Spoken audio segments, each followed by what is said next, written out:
If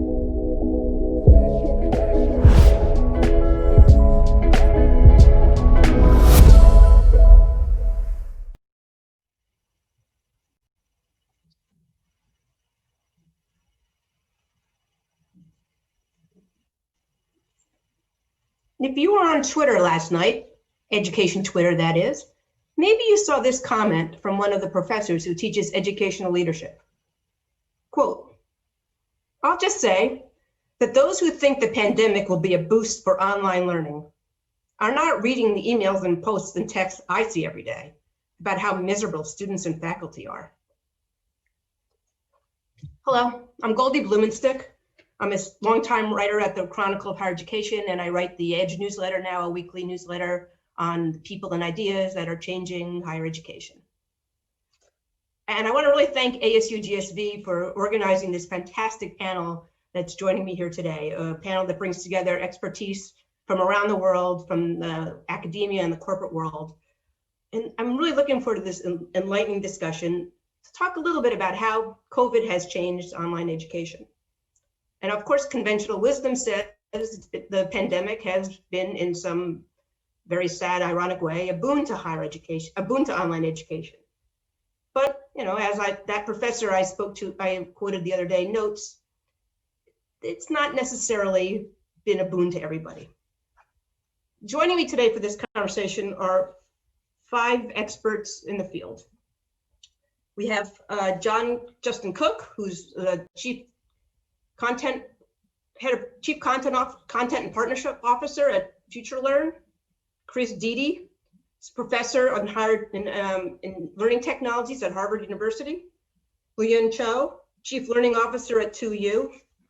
And Keehn, who heads education program. Everyone's waving, that's great. Heads the global education lead for Zoom.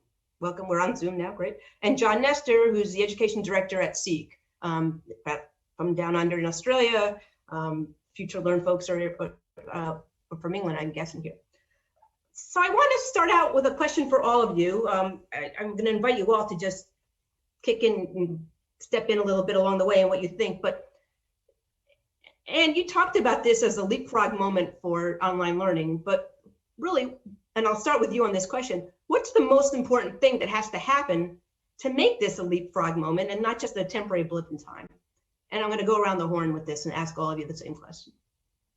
Sure. So it's a leapfrog moment only in the sense that even though we've been doing distance education for decades, not the core of the university or the core of K-12 has not been doing online learning. And so the leapfrog moment, certainly COVID caused that. And I think right now the most important thing is to really start focusing on how do we improve student engagement and how do we improve the learning experience. And that learning experience is for the educator, as well as the student, the learner, the faculty, whatever, and also the community at large, because a lot of our universities are a large community. So there's formal and informal learning. So I think that those 2 emphases are really important. Chris, I think I know what you're going to say, so I'm going to hold off on you for a second. I'm going to ask Justin, take himself off mute as well, and just sort of, what do you think? What is really the most important thing? Otherwise, this could really sort of screw up the moment, right? Yeah, I think I agree massively with Anne. The social learning experience that sort of you get from being kind of on campus in a kind of university or college, is something that I think we've got to kind of work hard to kind of make sure that we can try to kind of deliver online. And we see that sort of kind of principle of kind of learning together as being really, really, really critical in sort of ensuring that we're not just going to kind of snap back to kind of days gone by. So I think what we don't want to be doing is sort of just moving kind of our existing kind of learning online. The idea of kind of just simply filming the back of a lecture hall, is not how we're going to kind of institute this kind of this kind of change long term. So I think social learning is absolutely key. Learning together is absolutely critical. Luyen, what do you think? Well, I mean, I think that the shift to more digitally mediated, I resist the term distance because I don't think it's always closing physical distances. It's about the use of the incorporation of digital technologies into the educative process. I think that's an ineluctable tide. It started many years, if not decades ago. Some of us were talking about the history of all of this dating back to the 70s and even before that. The question is, how will we actually wield these new capabilities, and will they actually drive better student experiences, better learner outcomes? And one of the things I'm struck by, if you think about higher ed specifically, those of us in the US and in Western Europe tend to be fairly myopic about what's happening in higher ed. The actual enrollments have been fairly static in the West for quite some time. Actually, if you look at the global enrollments, we're looking at net increases in the order of magnitude of 120, 150 million net new enrollments over the next 10 years. Those are largely coming from the developing world. And even if we started building physical classrooms today at an accelerated rate, we would never be able to actually serve that net new population of higher ed learners when they arrive looking to be educated over the next 10 years. And so online, digital learning, whatever we want to call it, is a fact of life in higher ed. The question is, how do we make it a really high quality opportunity and option for learners? That's really helpful. I think even with this global panel here, I don't want to be too myopic and just think about it as a United States phenomenon. So I appreciate that, which is a great segue to Josh. Thank you. Yeah, look, I completely agree with Luyen that this is the trends that we're seeing now are really just accelerations of things that have been happening for a long time. And there's a sense of inevitability here. And certainly for some institutions, there's a need now to leapfrog from what they were doing. But for some, they're just continuing to do what they have been doing for a long time and maybe just more of it. I feel like the key thing to really make the most of this moment is to embrace it, to recognize that things aren't going to snap back post this. Some institutions will try to snap back. Some will try to resist. I think the ones that are going to succeed are the ones that are going to embrace and try to now improve and make it better through all of the things that Justin talked about, that Anne talked about. It's really about embracing this and recognizing that this is not going away. This is the new normal. And Chris, is it inevitable though? There's people are yearning to be back on campus. Some students, as the professor noted, some students and faculty members are miserable with this. I think people who are doing homeschooling might be feeling some of the same right now. What really would have to change? Well, I think that if you think of face-to-face learning as like an orange, learning when you can't be face-to-face is not like a smaller, less flavorful orange. It's like an apple. And so you can say, well, this stupid apple doesn't have this beautiful color and it doesn't go as well with vodka. But on the other hand, you can make apple pies and you can make caramel apples, which you can't do with an orange. So there's too much of a focus on what isn't there and not enough of a focus on what becomes more powerful. So Harvard banned all remote learning courses from awarding degrees other than the School of Continuing Education.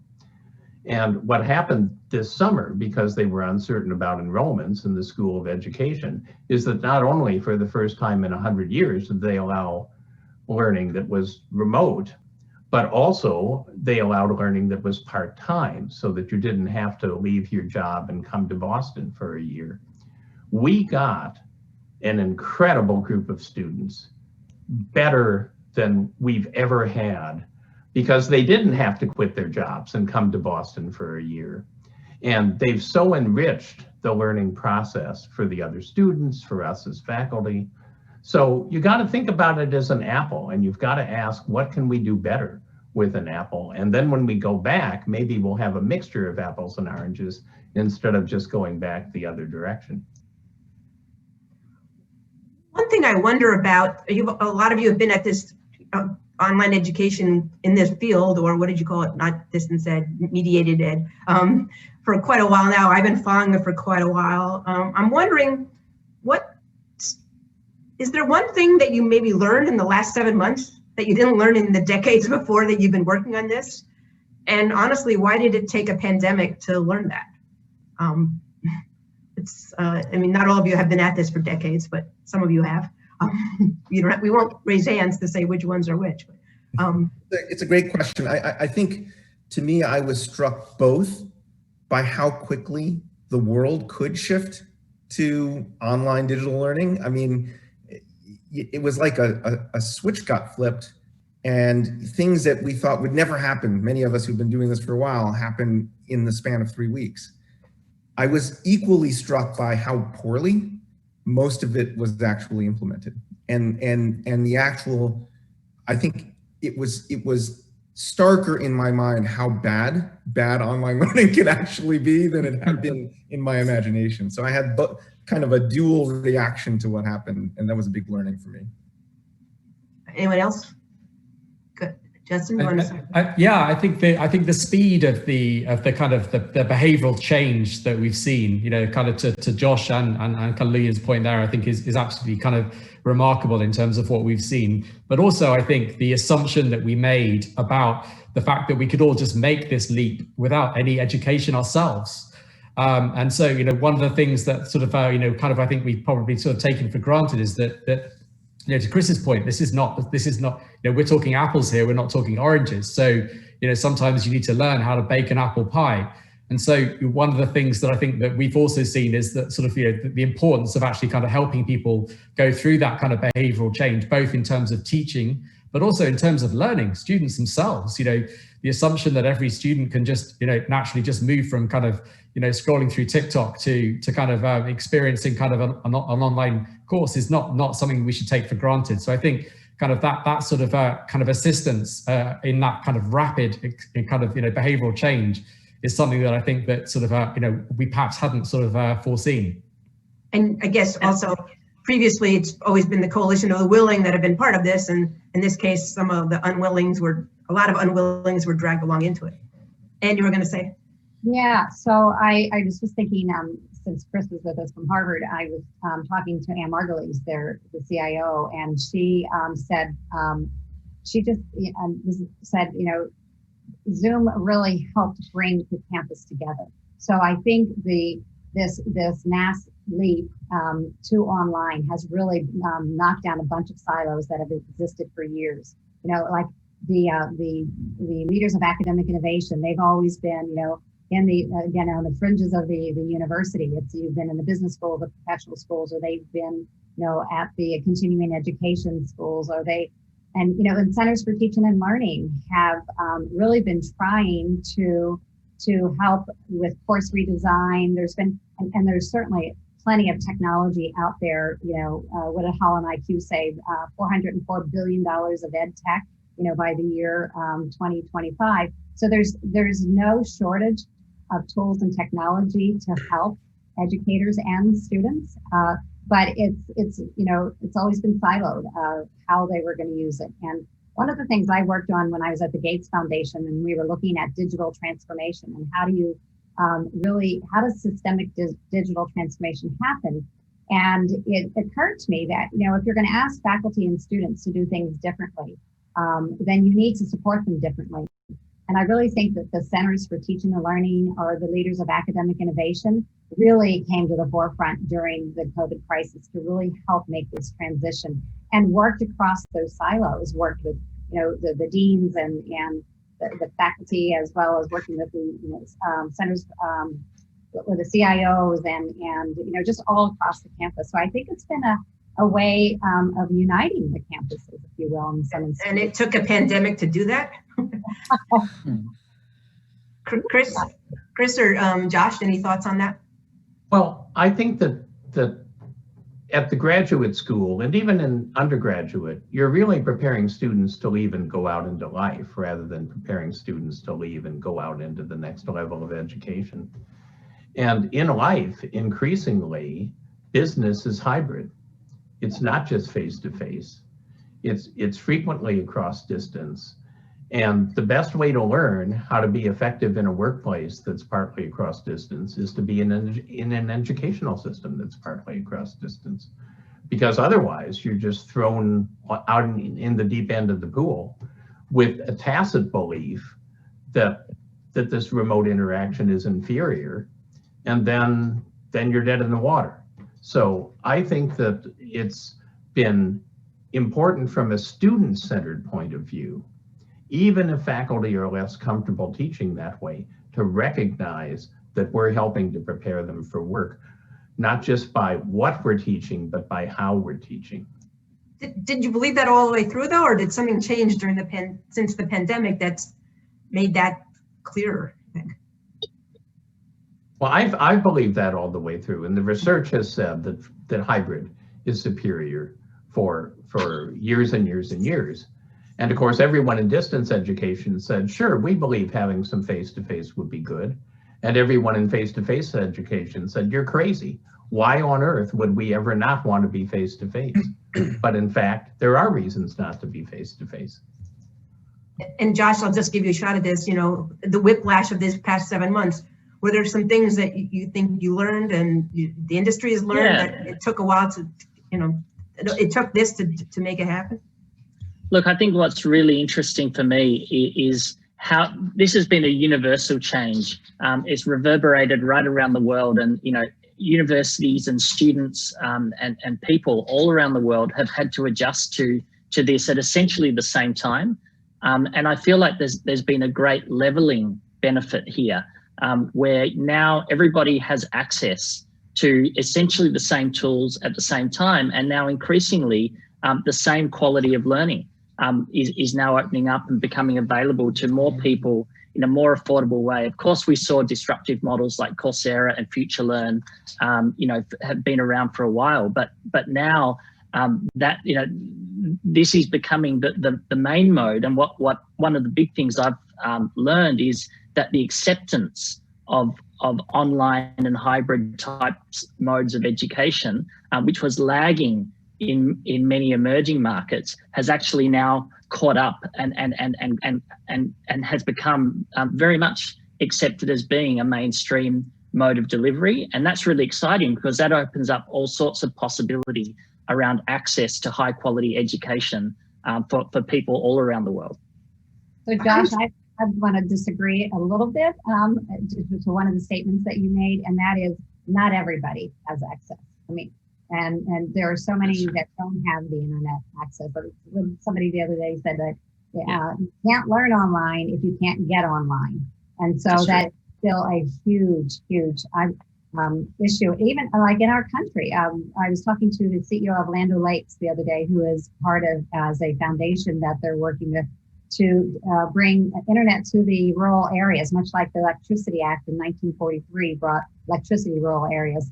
It's like we do not have, there are so many school systems, even, you know, hotspot isn't going to work. And you have people like sharing one device amongst, you know, everyone in their household. So we have a huge access issue, but once you have that access, you're right. I agree with the rest of your statement, but access is a big issue, not globally as well as in the United States.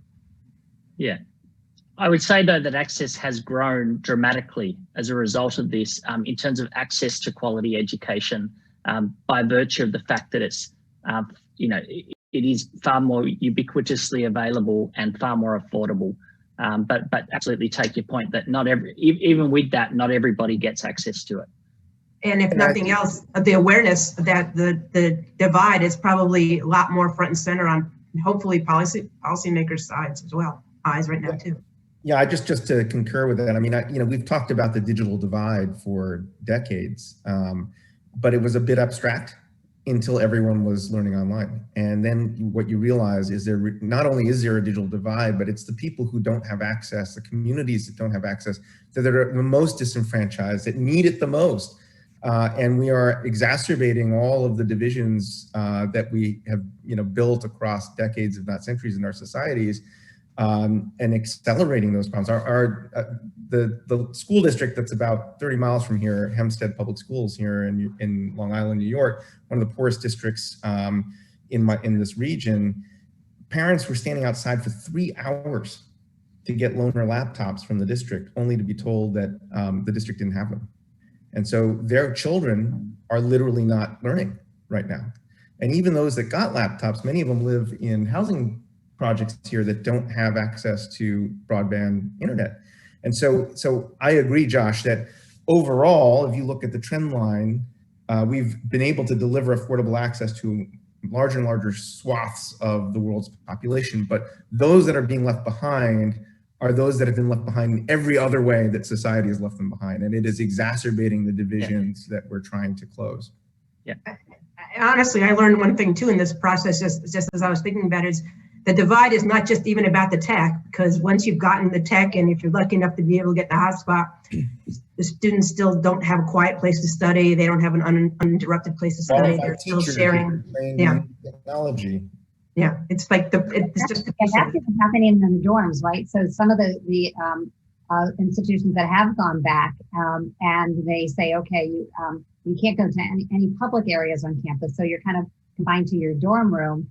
And you've got two, we know how small they are. You've got two students in a dorm room trying to get online at the same time. And not everybody has the wonderful headphones that Chris is sporting here. But it's, it's like, so how do we do it in small spaces? And it's happening right on the campuses too. Yeah, although in many cases, campuses have been the solution to that problem. I want to hold fidelity to the title of the session because I think it could be interesting as well.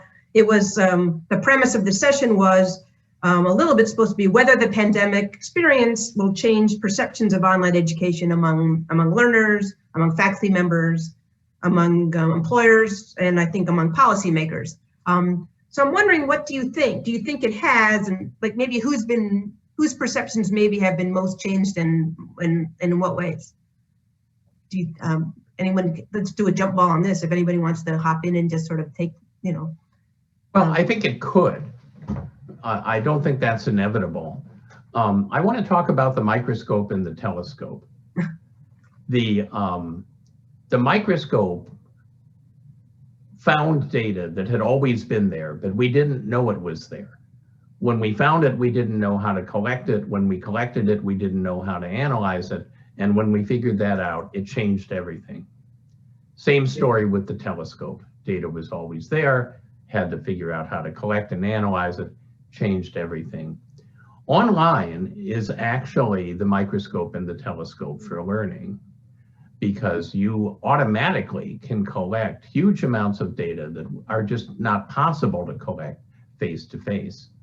And if we're smart and we learn how to engineer learning through a field called learning engineering, which I, not coincidentally, co-edited a book on a couple years ago, it really is going to change things, particularly in terms of personalization, because we can tell a learner things about themselves and their strengths and preferences if they do enough online learning and we're analyzing the data well, in a way that we can't with face-to-face learning, because we can't get the data that we need to make that judgment.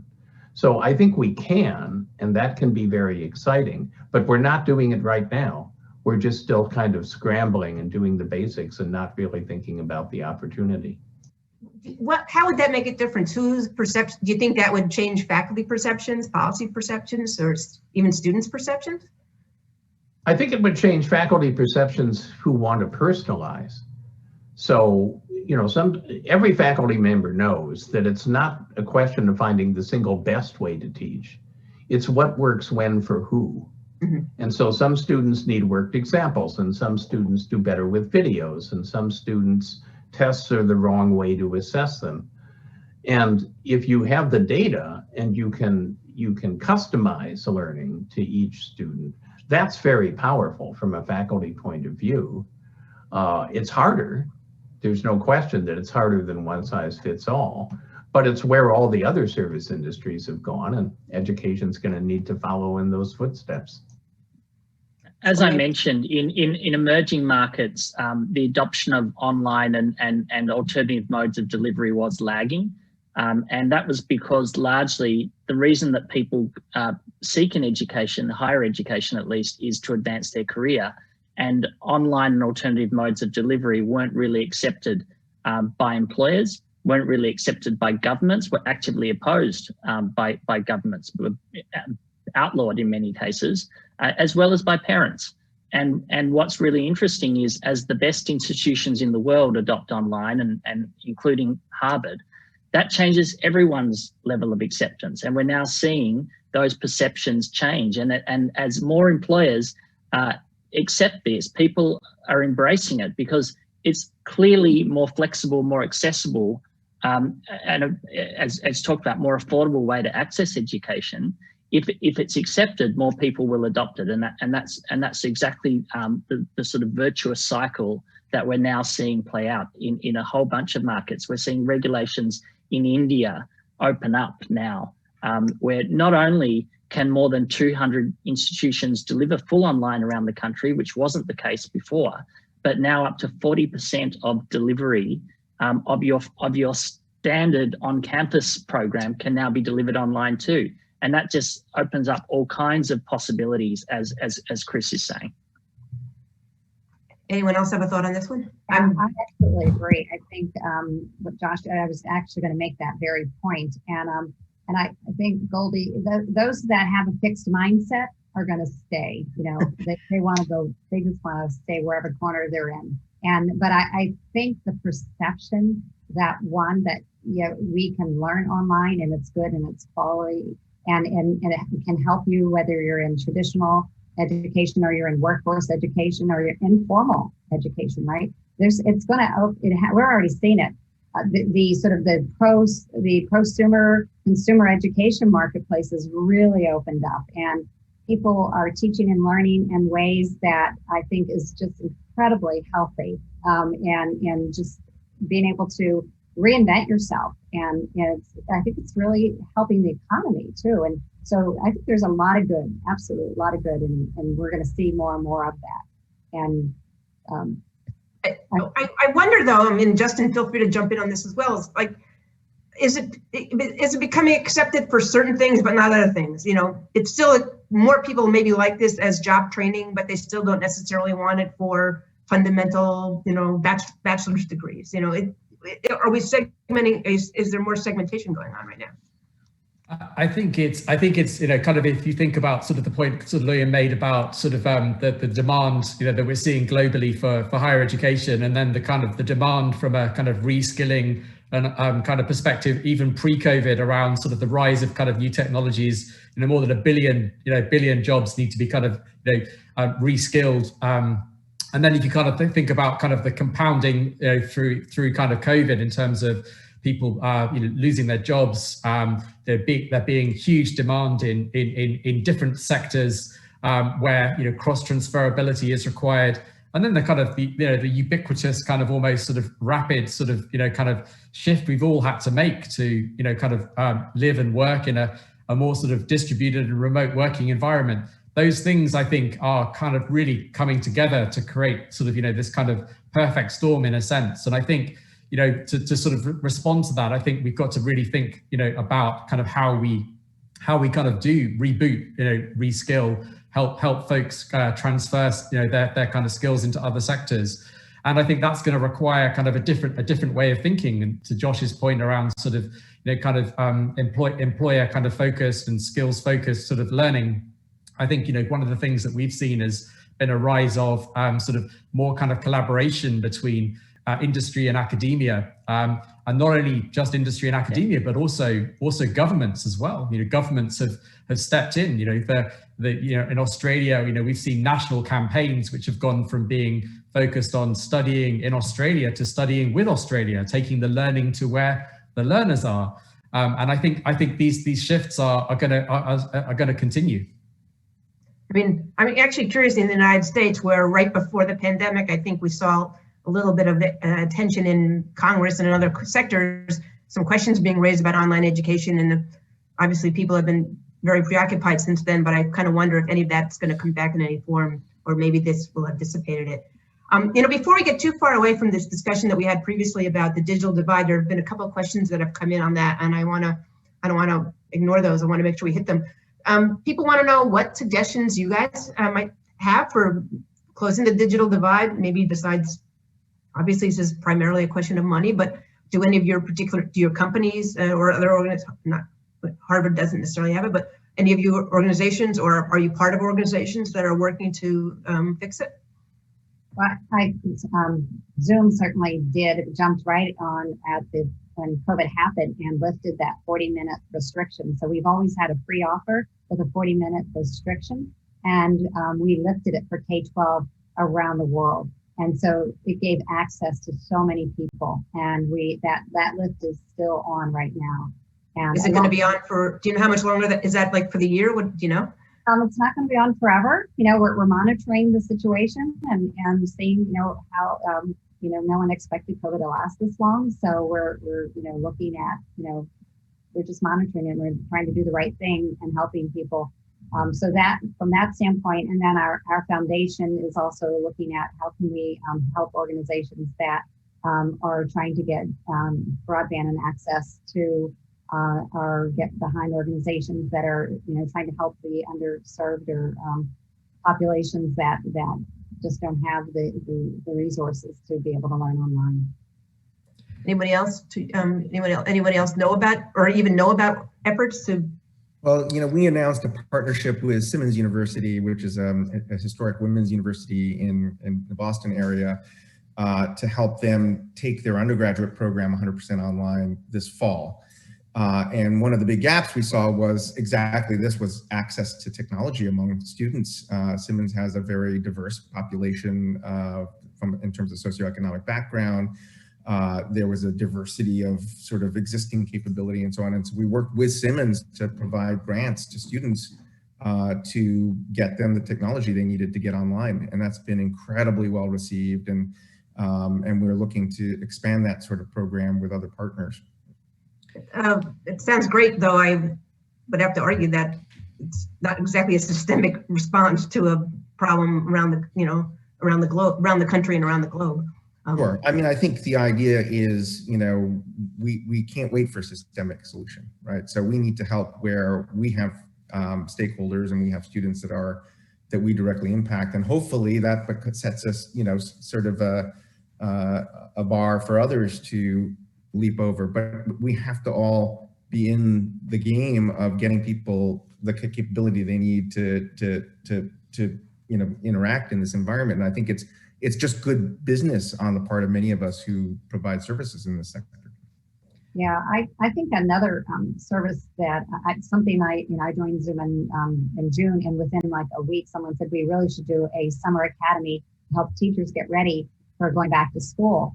And so I was like, that's a great idea. And we put it together in short 5 weeks, and we had over 35,000 teachers from 150 countries attend. And actually not only teachers, but school leaders and the IT preps. And we allowed them to earn a badge. And it was astounding. I mean, we had 90,000 people sign up, 35,000 came, over 35,000 came. It was just an unbelievable experience.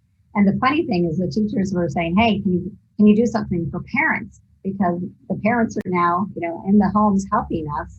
And so actually we're partnering with ISTE to do a parent and caregiver summit. I think it's the 7th and 8th of October. But so it's our way of giving back. Like, how can we help people? It's not just how do you use the technology, but how can we better that teaching and learning experience, both for the educator and the learners of all ages. That's great, though. Back to your original point, only the people who have the broadband are going to be able to get to there. I want to talk a little bit about, the relationship seems to have changed a lot over the last several months. If we're going to assume that universities and governments and policymakers maybe have different perceptions about higher education, about online learning, and Chris says maybe that it still needs to be earned, but maybe that's coming. What do these new kinds of relationships look like? I mean, does it create different obligations between colleges and vendors? Does it change the natures of these partnerships? I'm just wondering, who does this raise the bar on what companies are supposed to be providing? Does it raise the expectations and what their partners in the employer sector or in higher education are supposed to be putting back? I'll answer that from the point of scale. We talked earlier about scale and speed, and some businesses have gone from, you know, just serving part of the institution to now all of the institution. And I know for us, it's like we were nice to have the app and now we're mission critical, but there are so many other technologies now that are out there that are mission critical. So the scale at which some of the technologies and services are being offered, I know to you, your business has gone, you know, skyrocketing, and anybody that's in Future Learn, and you know, we're trying to help serve everybody that is trying to do this on scale, on that speed that they never expected. What's interesting now is that everybody needs some kind of online solution, right? That it's no longer kind of an optional that some institutions adopt and some don't. This is now, at a minimum, is now a necessary and required plan B mode of delivery, and increasingly it will become the main mode of delivery in full or in part, right? Through hybrid and mixed mode blended type delivery. And so what that means is that every university and every education institution and provider requires these services now. And there's only limited options available. They can build, they can buy, or they can partner.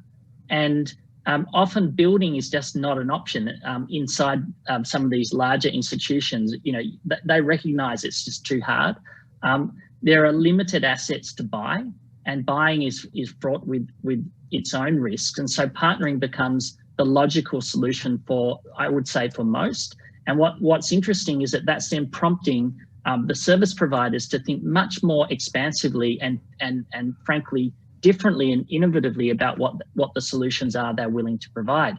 And so we're seeing this great unbundling now of the services. You know, before organizations like 2U and like OES would only really deliver these end-to-end type services. And now we're seeing that unbundling and you know, we're seeing learning design being offered as a standalone service. We're seeing that bundled with other parts of the value chain. And that's of course a great thing in terms of choice. It's a great thing for institutions. It's also a great thing for these organizations because it gives them more exposure to more partners and hence kind of more data points to then improve and build on their offering. Chris, I can imagine more exposure to partners is probably like the last thing many colleges can handle right now. Like, what does that do to the higher ed side of things? Well, I think one of the most important things that any organization can ask is, what business are you in? No, 90 miles south of me in Boston is Newport, Rhode Island, which has immense, wonderful mansions that were built a century ago on the railroad fortunes. And within 10 years of the time the mansions were built, those fortunes were gone. They were gone because the people who built the mansions thought they were in the railroad business, but they were in the transportation business. And so the automobile and the airplane hammered them. We are not in the education business. We're not in the course business. We're not in the certification business. We're in the learning business. And once you say it's lifelong learning, then there is no part of the ecosystem that can do it on its own. We've got to look at coalitions. We've got to look at an ecosystem, if you will, with different niches in it where people supply pieces of the lifelong learning that people need. And I think that evolution can be very, very positive, but you've got to get people to rethink what business they think they're in. Yeah, I want to jump on sort of support that. I think that's a really, really important point. And, you know, Josh, you used the term value chain. I think we need to do a fundamental rethink around the institutional education value chain itself, and really understand what types of institutions, whether it's, you know, industry or it's institutional or it's individual, where they fit in that value chain and where people deliver outsized value, right? So back when 2U started and when the OPM industry started a dozen years ago, everyone who came and said, hey, we've got an MBA program, we want to take it online, you know, the response was, great, we'll help you do that. Tell us what you want. Well, there cannot be 17 different ways to deliver, you know, one university's MBA program will be very distinct from another's, but there probably aren't 17 different ways to teach basic accounting. Right? Same thing with science, or when we film in our video studios, we do experiments and demonstrations. There may be very different pedagogy and curriculum around it, but the methodology for really filming a great experiment, there's a objective truth to how you do that really well and really badly. And I think that what the role of the university is, and what the role of the industry partner is, who may see how many universities are trying to tackle the same thing and what works and what doesn't work. And to Chris's point, have data across many programs to actually validate what works and doesn't work. We need to kind of sort of insert that more strategically into the value chain itself. Okay, so I've gotten the notice that we're about to get the hook. We have about a 1 minute left. I'm going to ask each of you to just answer this question quickly. Once we're not required to be socially distant anymore, and what's the 1 or 2 things that's going to really continue to be a force that's going to drive the online education movement? You may just have to answer in a word or two. Just go around the table, each one of you. Luyen, what's still going to be a factor? I'm sorry. Let me make sure I got the question, Goldie, so I can. We don't have time. Once we're not socially distant, what's still going to be a compelling reason for online education? I think feeling the warmth of other people in the room with you is an experience that's very hard to communicate online still. Anyone else? What's going to be the factor that's going to keep this online education push moving, even when we're not required to be socially distanced? So Students who can't be face-to-face. Okay. I like to say that we opened the door to the world, to the classroom, right? So we had to leave the classroom and go out into the world. And now if we do return to the classroom, the door is open to bringing the rest of the world into the classroom. And that's fascinating. Okay, Josh, Access. 10 seconds. Access. And Justin, I think you're going to get the last word here. Lifelong learning. It's a good, strong word. Thank you all very much. I think our time is about to wrap up. This has been a really fun conversation for me, and really grateful to all of you for your time and your insights. And great thanks to ASU GSV Summit for pulling us all together. Thanks everyone for joining us. Thank you. Thank you. Thanks.